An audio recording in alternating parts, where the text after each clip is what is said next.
Well, hi, good afternoon, everyone. We're going to just give a minute or two for others to join before we start.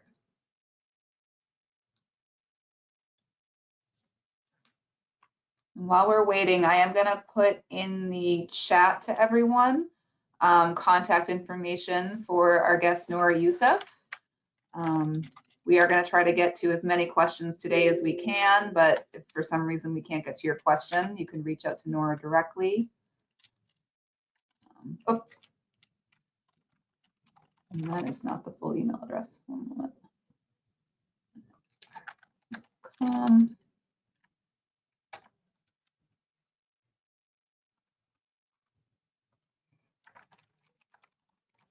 I'm also including her phone number. All right.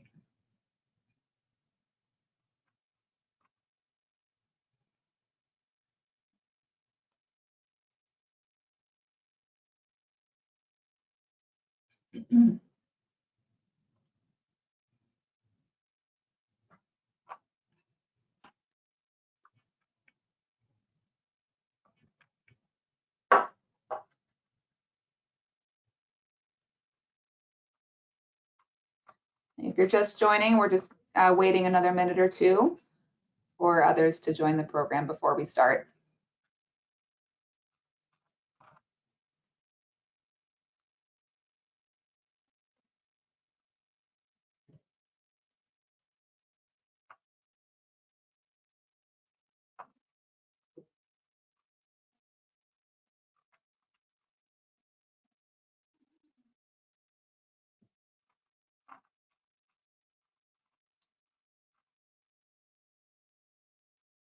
Okay.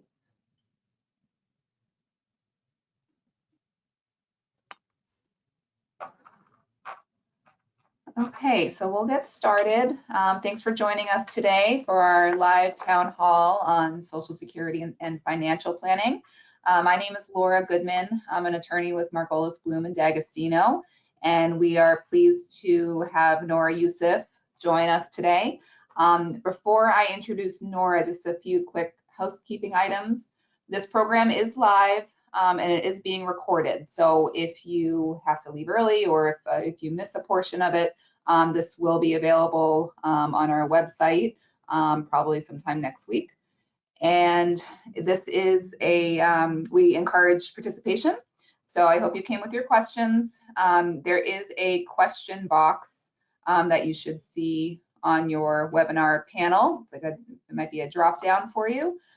So you can enter your questions there. They will come to Nora and to myself, and so we'll be fielding the questions. And if you have any questions about the program itself, you can also reach out to either of us by chat. All right, so we have Nora Yousif here today. She is a financial advisor and senior vice president of the Empower Wealth Group of RBC Wealth Management. She helps her clients make smarter decisions when it comes to their wealth planning and investments. Nora has local offices in Boston, Wellesley, Easton, Norwell, and Danvers. And she has presented on personal finance and investments for over 350 organizations, often educating on finances for families with elderly parents and on Social Security. Nora also frequently contributes to radio and TV shows like Channel 5, NBC Boston, and Yahoo Finance. And Nora has been published in CNBC articles and in Market Watch. Nora was honored to be named a 2023 Best in State Top Woman Wealth Advisor by Forbes. And finally, she has received her master's in business administration from MIT Sloan. Having been immersed with some of the brightest minds in the world of finance. Nora is also our go-to person when our clients have questions about Social Security, and we are delighted to have her with us today. All right, so why don't we get started? And Nora, I think the first question I have for you is under what circumstances should a retiree consider taking Social Security before they reach age 70? Okay, all right. Well, thank you, Laura, and thank you for the attendees that are joining us and those who are watching later. This was really fun. We've never done something like this. Harry Margolis and I were brainstorming what would be interesting, what would be different. And we said, let's try a free-for-all town hall. We'll do it live. We'll take your questions. So we're going to see how this goes. And if you have any questions you don't want to ask in this forum, I understand you might not want to air it out.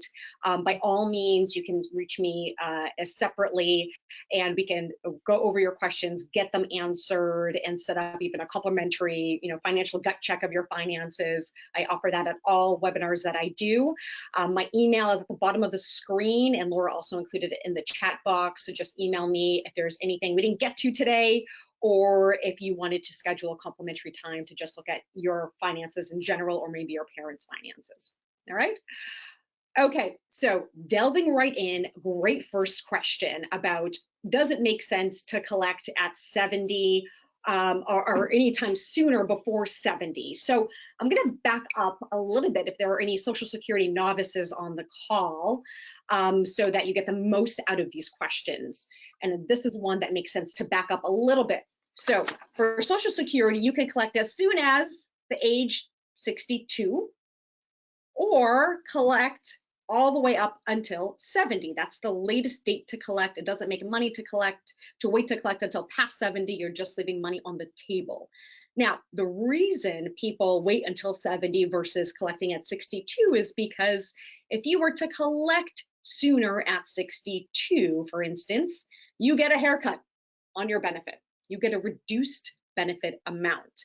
That could be either 70% or 75% of what's owed to you by the government had you waited until your what's called your full retirement age, or when you collect 100% of what the government promises you.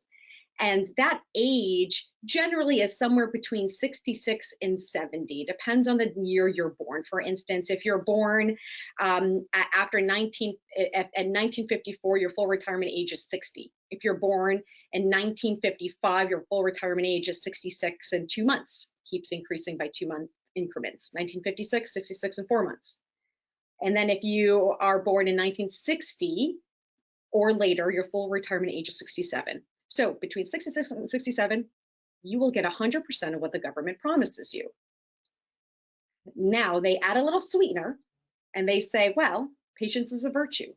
And if you wait and don't collect just at 62 and get that reduced amount, nor you decide not to collect at your full retirement age and get 100% of what they promise you, if you wait, we'll sweeten the deal a little bit. We'll give you a pay raise. In fact, there's an 8% increase every year you wait to collect your Social Security benefit from 66 or 67 till 70. So you could allow your benefit to increase up to 132% of what they promise you, which is a really beautiful thing.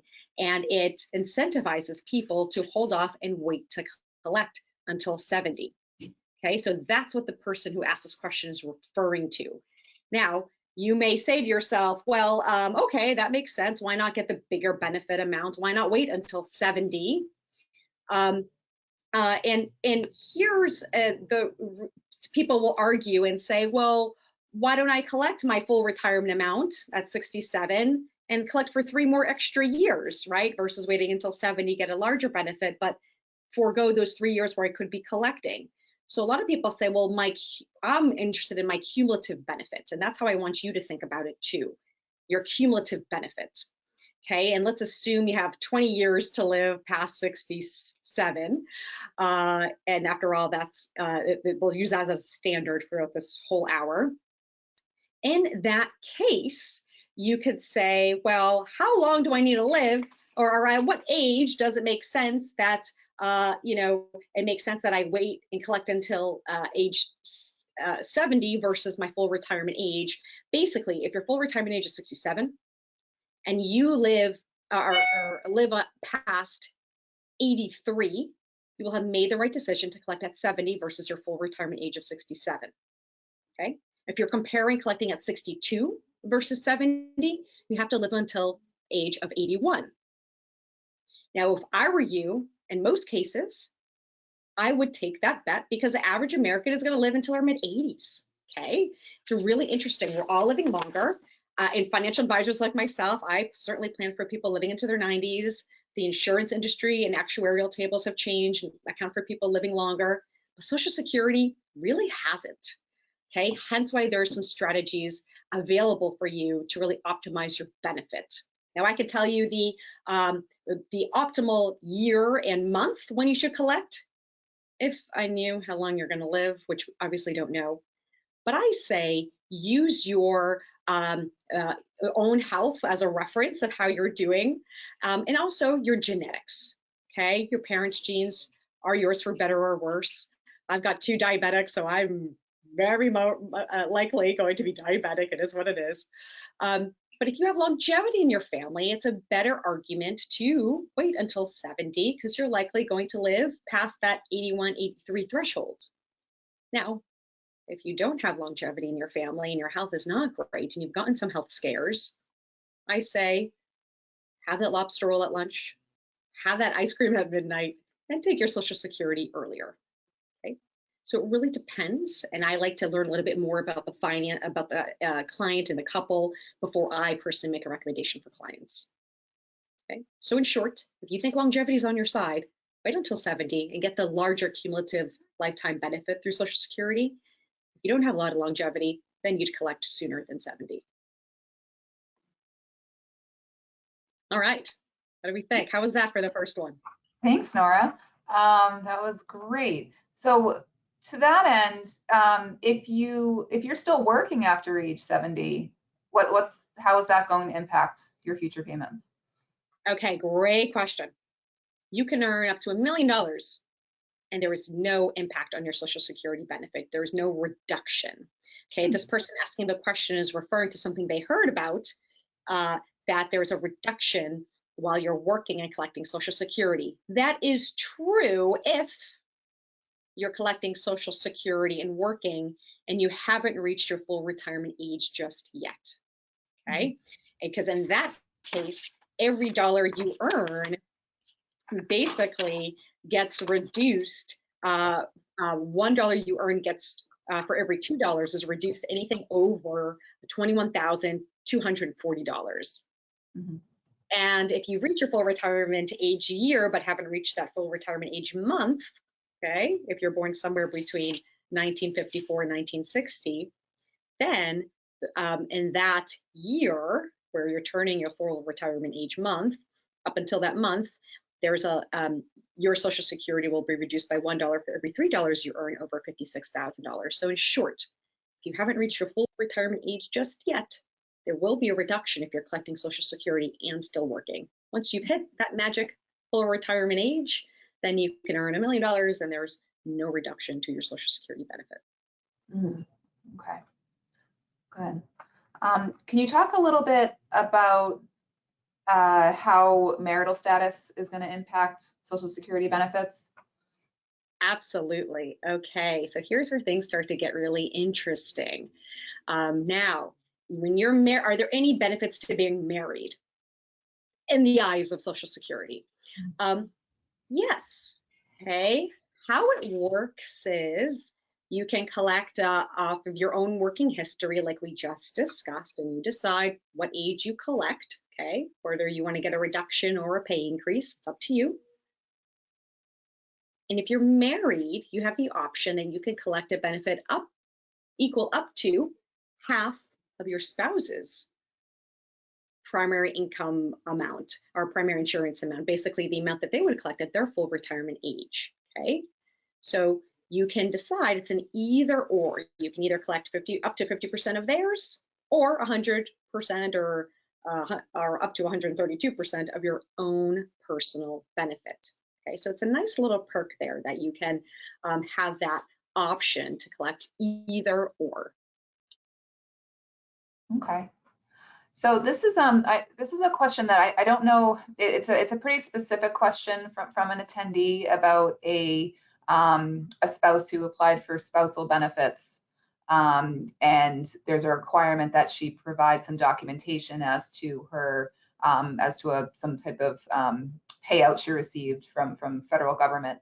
and I guess they're having difficulty getting that documentation, and so they can't get their Social Security application approved. Do you have any advice for people on the process side of things and how to help this? Yes, and I do. And the reason I've gotten to know all of this about Social Security is that we run through everything for clients as they're transitioning in these retirement years, in these crucial decision-making years. So Social Security, Medicare, making sure they have enough, looking at their investments, making the money stretch, all of the above. And I've walked this around a lot with clients. So basically what probably happened is it's really a luck of the draw. Some Social Security employees are more strict than others. Some want a copy of a marriage certificate. Others will want the original marriage certificate, which, you know, is for a lot of these people who've been married for so long, it's hard to come by. So they're probably running into that.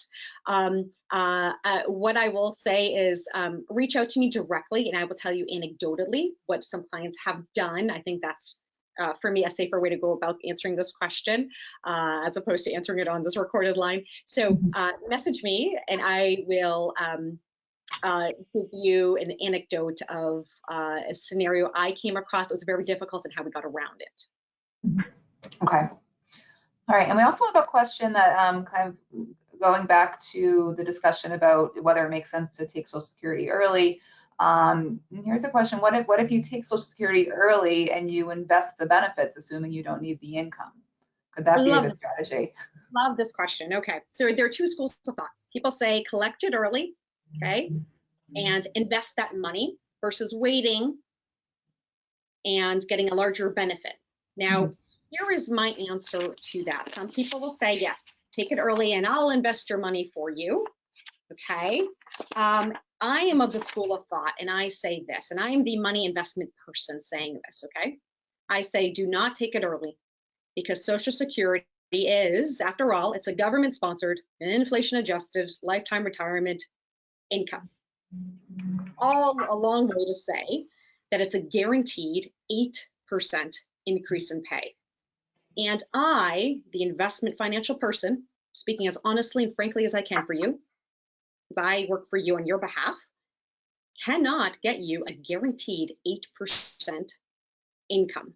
Now, CDs and interest rates have gone up, right? There's 5% CDs right now, great, or up to 6.5%. Maybe in a muni, if you have high income earnings and you're up against the millionaire's tax, we can get you around 8%. But to guarantee 8% for the rest of your lifetime, I cannot do, nor can any financial advisor or any investment vehicle do for you. That's guaranteed.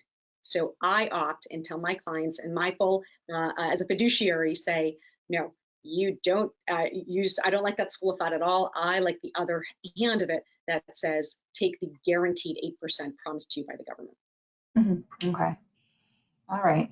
And this is sort of more of a big picture question, but I think there's always some trepidation about the future of Social Security and whether this is going to be there when, you know, when our kids are reaching retirement age, or even if when we're reaching retirement age. Do you have any insight as to that? Sure. So I don't have a crystal ball, obviously, but I do recognize this. And as Mark Twain said, history may not repeat itself, but it sure does rhyme. And where we stand right now, and I'm sure you've all heard the headlines, and boy, do they love to scare people. That's what gets the clicks, right? That the Social Security Trust Fund will be exhausted by 2033, rut-row, that's 10 years. And at that point in time, there will only be enough coming in through FICA tax dollars to pay 78% of what's promised to you, not the 100% of what's promised to you. Now, here's why I am not that concerned about this. And it's because we've been here before. In the 1980s, the mid-1980s, who was president? It was Reagan. And at that point in time, the trust fund was about to be depleted in not 10 years, it was going to be depleted in 2 years. Okay, so it took the situation to get that dire before the government did something. It usually takes, you know, a crisis to make something happen, pressure, because neither political party wants to really touch this. They're going to upset someone, especially the elderly, who are the bigger portion of the voting population. And so what they did at that time is they said, well, we're going to run out of money. We don't want that to happen. Too many people rely on Social Security. We certainly can't get rid of it because of that, because people rely on it, even though it's supposed to be designed to be a supplement. Sure enough, more Americans actually rely on it for their day-to-day. They wait for that monthly check to come into their account. So it is what it is. And what they did at that time is they said, well, people are living longer. So we're going to extend the age of when they can collect Social Security from 65, that used to be the standard, from 65 to sometime between 66 and 67, like I explained at the top of this recording. And they also said that we're not going to have that go into effect right away for people who are about to collect, okay? People who were within striking range of collecting, within a 5-year range of collecting, that change did not affect them. They were grandfathered into the old rules. So for most of the people on this call, they're probably within striking range of collecting Social Security, or maybe you're listening on the sake for your parents. For those people, most likely than not, it's not going to affect you drastically, okay? What I will say, for those who are about to collect, I'm not so concerned. For those who are collecting, I'm not concerned. Will Social Security look different down the line for my and Laura's generation? Yes. We'll probably have to wait longer until we can collect our Social Security. After all, we are all living longer, and Social Security hasn't caught up to that as much as other industries have. Or they can simply raise more of, tax more of the wealthy. Right now, you're taxed up to about 160,000 of your income. They can certainly raise that cap higher, and that would also solve the solvency issue of the Social Security Trust Fund. So long story short, I am not worried about Social Security going away. I absolutely view it as a critical building block of people's retirement, and it certainly is not peanuts. A lot of people think, Social Security is just a little thing. The maximum benefit you could collect today if you're turning 70 is about $4,500 a month. It's a lot of money. If you're collecting at 67, your full retirement age, or it's about $3,600 a month. So again, not peanuts. It's worth paying attention to. The key here is getting the optimizing your benefit, making sure you have the largest benefit possible. What Social Security is there to do, the staff is there to process your requests, and sometimes, not as effectively as others, as the person who asked that question is running into. They are not there to critically figure out strategically how to get the biggest benefit for you and your family, okay? They're there to simply process and move on to the next person. They are vastly understaffed, and they are just not there to get you the biggest benefit possible. But I am here to do that. And I'm a resource for you, and I do these complimentary reviews for people all the time. So just reach out, and happy to find you some money if we can. All right. So we have another question here that's a bit specific, but I think it's something that comes up quite often, where a husband is receiving Social Security. The wife does not qualify because she receives a pension, and so she doesn't qualify to receive the Social Security benefit. So after the husband's death, will the wife be able to claim some of the husband's Social Security benefit? Okay, so pensions are a whole ballgame, and anyone with a pension, I would say schedule a meeting with me and let's go over it, because it's more than I can cover in this recording, to be frank, and it's so specific to everyone. But in general, what you're running into so if the wife were to inherit the pension then becomes hers, okay? So she has the pension, and then she would be subject to either, she would be subject to the windfall elimination provision, okay? So what happens is she may be eligible to collect, depending on her working history, she may be able to collect some Social Security. Doesn't mean it goes all the way down to zero like when he was alive. In that situation, she fell under a different rule that reduced the Social Security down to zero. But if the pension is then hers, and she is trying to collect a surviving spousal benefit, it depends if she's trying to collect a spousal benefit or a widow's benefit. That's where the difference comes into play. So for that person, I'd say message me, and we'll go through exactly what your scenario is. I need to learn a little bit more, and then I'll tell you exactly what rules you fall under and if you'd receive a check or not. Basically, what I'll say is this: when it comes to pensions and Social Security, it's not as bad as people think. There usually is money to be had. The most they will reduce you by, in a lot of cases, is roughly $500 or half the benefit amount. It's not as bad as people think. Mm, okay. All right. So here's another specific one, which looks like, oh, Just to add, I oftentimes I work with a lot of professors and teachers and people who are, cops and state troopers, again, who will have the pension, Social Security. So I could walk through a lot of scenarios depending on which pension you're receiving. got it. All right, here's another specific one. This is interesting strategy. So if so, a married couple, could it make sense if the spouse with lower earnings begins taking benefits early and then switch to the spousal benefit when the higher earning spouse retires? Did you follow that? Yes, I do. And yes, in a lot of cases, that does make sense. Now, you want to be careful because the rules have changed in 2015, where you could be deemed if you do one thing versus another and you can't switch to your personal benefit. But in that particular situation, the way that fact pattern was laid out, the answer is potentially yes. Okay. You could do your small benefit and then switch to the spousal, but be careful because if you collected early at 62, even when you switch to the spousal benefit, you're going to get a reduced spousal benefit. So in a lot of cases, I'll say still wait till at least your full retirement age to collect even a personal benefit. Okay. All right. So a lot of our clients, we often encounter families that have children with disabilities. And so are there any planning tips you can share where, maybe reaching retirement age, but have adult disabled children?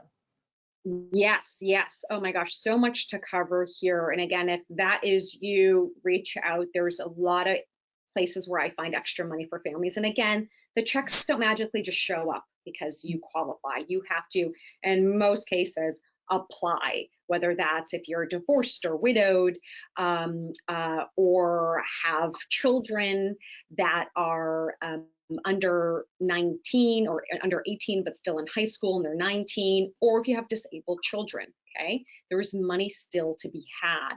So for example, if you are retired, and not even if you're retired, let's say you're still working but you're collecting your Social Security at 66, if you have a disabled adult disabled child, okay, who you would qualify potentially for the child's benefit if they're over 18, they're unmarried, and their disability started before 22, they would be eligible for a benefit equal to 50% of your benefit amount at your full retirement age.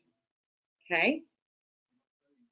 And really interestingly, even if you collected earlier on, they could still be eligible for that benefit equal to half of your benefit amount had you waited until your full retirement age.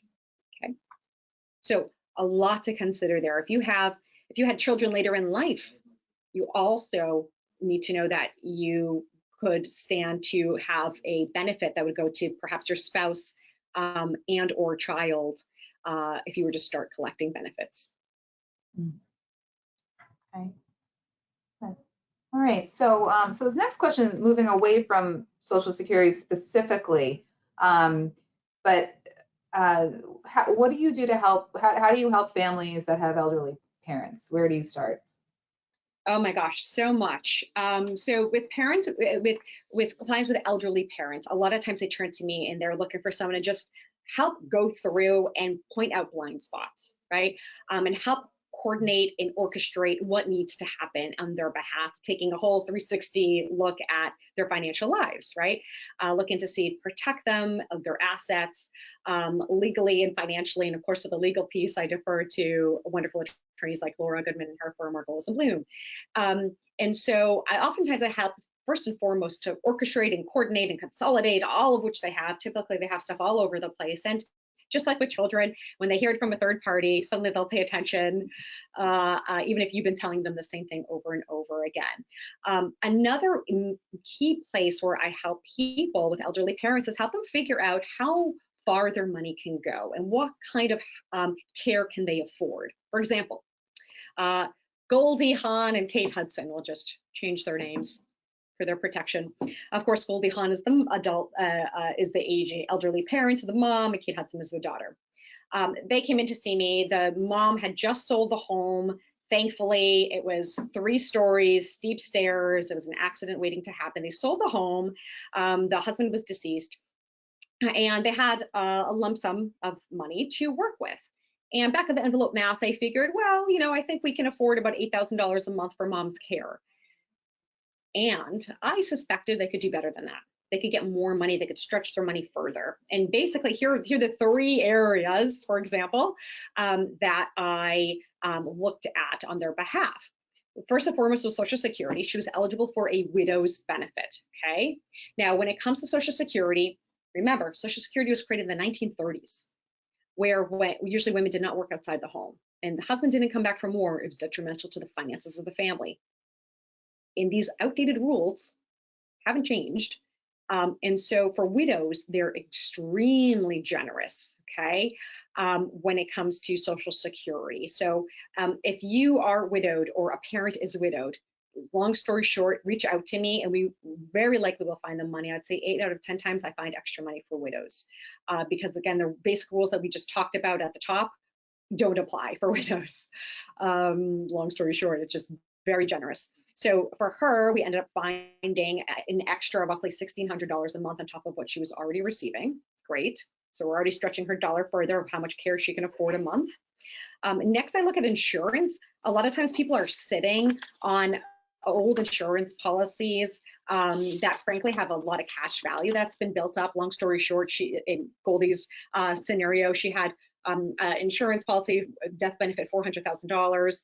I put that out to bid. Again, we're all living longer. Actuarial tables have changed. I put it out to bid, and we came back with a better policy with a larger death benefit, $600,000.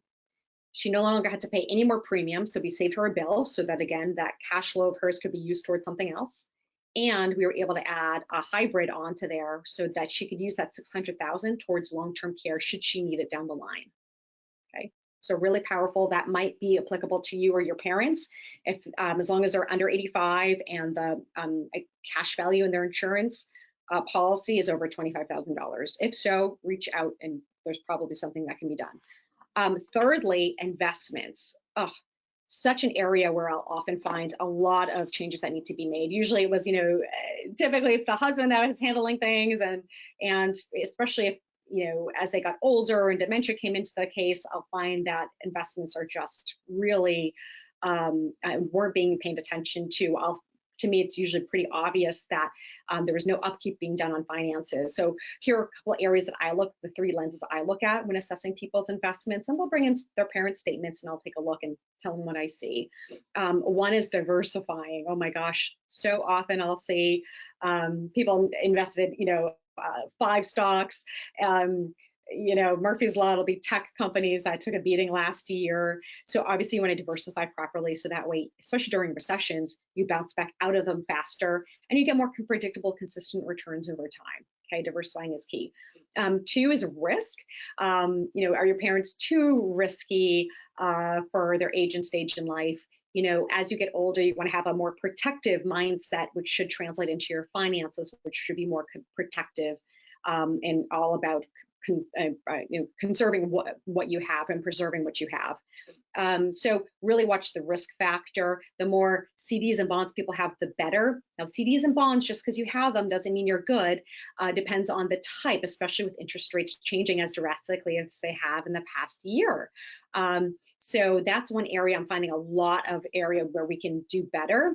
For the Goldie Hawn example, we were able to switch out a lot of their older lousy treasury bills and CDs that were producing 2% returns, whereas you can get 5 to 6.5% now. So you can better the cash flow for people a lot of the time. Okay. And then another thing is cost. I very frequently lower the cost, in cutting it in half because of the various fees that are overlaid. There's investment fees, there's the advisor fee. And in this Goldie Hawn scenario, I lower the cost in half. And even if you reduce cost by 1% over, let's say, $1 million over 20 years, that adds up to about $400,000.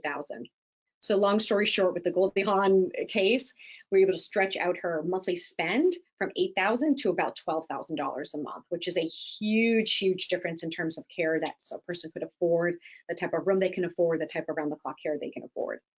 Okay, yeah, I'll stop there. Neat. I'm going to jump back to Social Security for this question. Okay. So you talked a little bit about, what happens to a benefit, after someone passes away, or, when you're married versus being single. What about individuals who get remarried, or have multiple ex-spouses? How does that impact it? Should that be a consideration before they decide to, take that second wife or husband? Potentially, yes, and I have objected to weddings before because of this reason. Yes, so basically, you could be collecting your survival benefit, but if when you remarry below a certain age, you were to remarry, you could potentially lose that benefit, because once you remarry, you're then locked into your new spouse's benefit amount. And as the saying goes, you marry the first time for money and the second time for love. So you don't want to lose that first income stream potentially if you were under the age that's key to not remarry before. So that's a very important consideration. And actually, it doesn't matter what age you're married. While the ex is still alive, you can't remarry. If they're deceased, then that's where the key age comes into play, and that's when I've objected to a marriage before. I just told them wait a little bit longer. I objected to the date of the marriage, not the fact that they get married, because of that reason. Now, how does Social Security work if you were to be divorced? Okay, basically, it works the exact same way as if you're married, as long as you've been married for 10 years. Now, I do a lot of work in the divorce space, helping people get better, outcomes during divorce, after divorce, how to be more smart about it, get better results, and more money. And one of the first questions I ask is, how long have you been married for? And as long as the situation is one where they're safe, and it's not one where, safety is a concern. I've had someone say, well, we've been married 9 years and only one was good. I'll say, can you hang on one more year? Because that 10-year mark is key. Once you're married for 10 years, then when you divorce, you're eligible for that, not spousal, but ex-spousal benefit, where you can collect up to half of their benefit, similarly to as if you were married. You can then collect off of either your own earning history or half of theirs, okay? And even better than when you're married, you don't have to wait for them to start collecting Social Security for you then to be able to collect that ex-spousal benefit. So married for 10 years, divorced for 2. And then, okay. Yeah. Oh no, please continue. I think your second part of the question, I think, was if you have multiple. Yeah. Okay. So if you're like my Uncle Jimmy, great guy, love is not his forte. By the 3rd wedding, we just didn't buy gifts. In that situation, how it works again is the same. So if you are divorced, you have multiple exes, you can choose whichever ex-spouse had the largest benefit and potentially be eligible to collect half of their benefit as long as you were married for 10 years in each of those marriages.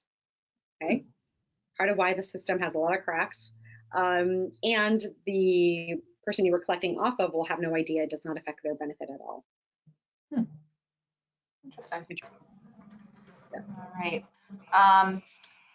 So you talked about some of the ways that you help families, particularly with planning for elderly parents.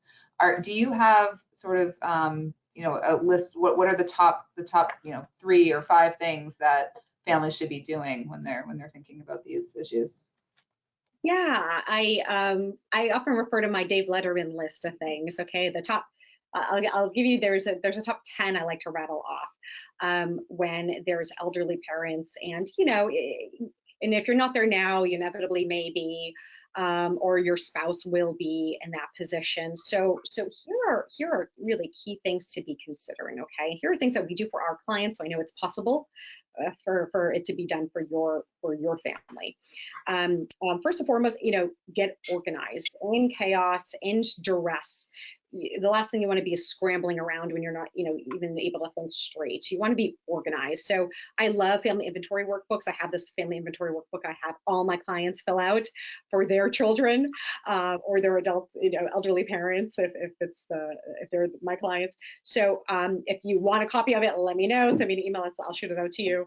Or if you have something like that, fill it out. Passwords for everything, key contacts, your attorney, your accountant, financial advisor, their doctors, what they're allergic to. You want all that key information all in one place and tucked away in that file that says open if needed or if something happens.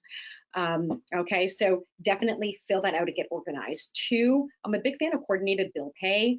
I do that for all my elderly clients. The more you can automate, the better, so things don't fall through the cracks. If something happens and they're in the hospital, then they have to get, physical therapy or they're in rehab. You just don't want things falling through the cracks. So the more you can automate, the better. Especially with all the fraud out there, the more you can automate, the better.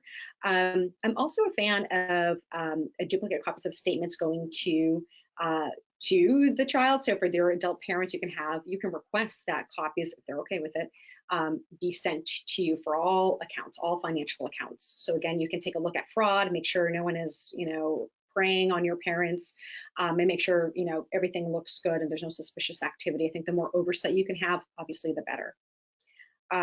2, we always send tax documents directly to clients' accountants. I think that's great to have that set up. So many times, when people are getting to their last years, they'll forget to file their taxes, as dementia and such kicks in. So the more you can just have done automatically again for them, the better. 5, we're going through all these. Have yourself listed as an emergency contact for your parents. Okay, do this on all their banking accounts. We do this, we always have this for all clients. There was even a time where a client who always gets back to us right away never did, come to find they were on the floor in their kitchen after we contacted the daughter because we hadn't heard from her dad, and he's usually, gets back to us within the hour, and it was very strange for him not to get back to us. So we were just another a set of eyes that were paying attention and having some oversight on him, and we were able to make that call and get some help for him. So always have yourself listed as an emergency contact and request that. Another thing that could be helpful, and kind of depending on your estate planning, be added to a bank account with this minimal amount of money in it. That way, as they're in the hospital or even when they pass away to pay for, funeral bills, you can access those smaller local bank accounts. Next, consolidate your accounts. Oh my gosh, consolidate. Otherwise, the next generation, will be scrambling around. And I see Laura shaking her head. She and I see this all the time. You're scrambling to find out what they have and where, and you're going to inevitably, leave out an 25 account. CDs at 6 different banks, and yeah, it's Exactly. So consolidate and urge your parents to consolidate, or get them in touch with me, and I will make sure that we consolidate for them and make sure this happens. Get the accountability there and get things done. You have to consolidate. It's going to just streamline, make your life easier, make your estate planning better, obviously investment-wise, and makes things more cohesive, especially for IRAs, retirement accounts. You have to take out these required minimum distributions. And the last thing you want is having to track taking required minimum distributions out for 6 old retirement accounts spread out all over the place. So consolidation is key. Again, my team comes in and does that. We love the hand-holding piece of it. So reach out if you need help with that for your parents. Next, college funds. I really like this. 529s. This is a really nice strategy. A lot of times the grandparents want, their legacy to go to the grandkids. They want to perhaps help funding for college, which is a beautiful thing to want to do. And so let's be smart about it. How can we be tax efficient about that? Well, college funds are a really nice way. What you can do is you can stock up to 5 years worth of contributions all at once. So the maximum, amount you can gift without having to file a gift tax return is $17,000. So that's, I'm gonna calculate it here, 17, okay, times 5 years, that's 85,000 times 2 from grandma and grandpa. That's $170,000 per grandchild you could remove from your taxable estate to them. Okay, it's a beautiful, beautiful thing that you can do, and it's a bit of a unicorn in the gift tax laws. So that's a really nice consideration. It's what I do for almost all my grandparent clients, where they have plenty of money for them. So when we're looking at the excess, or when we're looking at their legacy funds, we want to be strategic about that, and how do we keep the most money in the family, and reduce the amount we have to give towards taxes. And that's one of the strategies that we'll employ. Okay. I'm just going to make a quick plug there too for ABLE accounts. So if individuals do have disabled grandchildren or family members, and they're not going to be going to college, and they're not going to be using educational resources in that way, there is something called an ABLE account where you can get the exact same tax benefits to be used for qualified health expenses for disabled beneficiaries. Thank you. Excellent point. Excellent point. Great. And another little nice perk, according to Secure Act 2.0 that just came out this year, you can also convert up to $35,000 that the beneficiary, your grandchild, can use part of that 529 funds and convert it to a Roth IRA. So it's a nice way to get money to them tax-free. Two more here. One is just really more of a word of caution about gifting. You want to be careful, okay? Because cost basis is a very, very a worthwhile topic to pay attention to. If you gift something to somebody, they take your cost basis. So if you were to gift a home to them and you bought the home for 50 grand, well, when they go to sell your home in the future, they're going to have to pay taxes on all that profit, all the way down from 50 to whatever they sold it for. Ouch.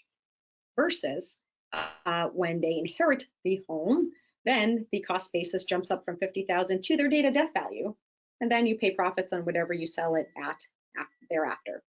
And also for myself, that it's deathbed planning in terms of investments, something we pay a lot of attention to. If assets are joint owned or in one spouse's name, there's a lot of work to be done. That potentially can save a lot of money if you change assets into another spouse's name. So therefore, you get that, again, a cost basis benefit, a jump up in cost basis for spouses. Okay. And lastly, estate planning, huge way to potentially save a lot of money from taxes. Of course, you avoid the probate, and in Massachusetts, most people really want to pay attention to estate planning to reduce the taxes that you pay to the state. Not even the government, you have to be at a much higher tax threshold, asset threshold, but at the state threshold level, it's only $1 million. And after that, you're eligible to have to pay state taxes. So get your estate planning done, and of course, any kind of special needs situation for sure necessitates your estate planning. So make sure your parents have their estate planning nailed down. Okay. Thank you. That's helpful. So we did another question come in related to Medicare. So the question is whether you help the elderly navigate Medicare compliance. I'm not sure exactly what the question asker means in that context, but I think just a more general question: do you assist clients with Medicare? I do. I'm not the advisor that just takes money and then I retire. You never hear from me and I just invest. No. We do the whole gamut: Social Security, investing, insurance, the whole thing. Will they run out the planning, and of course Medicare. I walk you right through. Basically, how I look at it is say, do you want to keep your doctors? Most likely yes. What are your prescriptions? And then we back into the most suitable Medicare plan for you, whether it's Medigap or supplemental coverage. And find what's best for you. And do you want coverage that's the Lincoln plan, so that you're completely covered even if you were in Europe? Or do you want a more basic plan? So I walk you through that, because that in itself is a whole nother subject. And frankly, it's funny, you're retiring and you want to get to a simpler part of your life, and then you have to sort through Social Security and Medicare and the investment piece of things. And I help really simplify that for clients and make it pretty seamless. One thing I'll say about Medicare that comes up a lot is that nasty IRMA acronym. No one likes that thing, and why would they? Use that surcharge you get based off of your previous year's income. I do also help advise clients to contest that once they are retired, so that way you can remove that surcharge from yourself once you're retired and no longer working. And then so sort of related, well, not really related to Medicare, but one of the gaps or shortfalls of Medicare is that it really doesn't cover long-term care. So it will cover some rehab care if you need some care after being hospitalized. But after that, you're pretty much paying out of pocket. What is your advice or position on long-term care insurance? Do you think that's something people should look into? Potentially, okay. If you, again, have a long history of dementia in your family, MS, Parkinson's, then, I'm really going to bang the table and say, yeah, you do need to pay attention to it. It's in the bloodline. There's a hard reason to. Now, if you have lots of assets and you can, name a wing after yourself in the nursing home unit, then, and it may not be a need for you. So it really does depend. I like to understand the finances and really talk through what makes sense. If anything, what I like to do, the thing with long-term care, if you're to buy it directly, as we all know, it's super expensive, right? And the best case scenario is you never need it, but then you paid all that money and you have nothing to show for it in the end. So I'm more a fan of these hybrids, which are newer in the insurance industry, where, as described with the Goodman scenario, where if you don't use that pool of money for your long-term care, then it will drop down as a death benefit for your beneficiary. So at least somebody will get something. Okay. All right. So I think you've answered all of the questions from our, you've answered everything. So I don't have any other questions that are coming in the last few minutes. So, but thank you so much. This has been enormously helpful. I learned a ton about Social Security. And so I appreciate all of your knowledge on that. And again, Nora's information is in the chat, so you can feel free to reach out to her directly. And you can also reach out to our office, to myself or Beth Cohen, if you have questions or if you want to find this recording at a later time. Okay. Great, and really it's just the tip of the iceberg. There's so much more. It all depends on your situation. So if you have any of this spurred interest, or you have further questions, or just want a general synopsis of your finances, I call them the financial gut check of where you stand, and want to get a sense of what you could be doing better, how to think more smarter, what to tweak, whether it's investment wise or planning wise, absolutely reach out. I offer complimentary consultations, as I'll treat you like you're a client already and tell you what I see.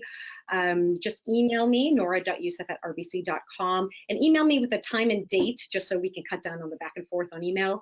And I'll do my best to schedule, and we could do it over Zoom.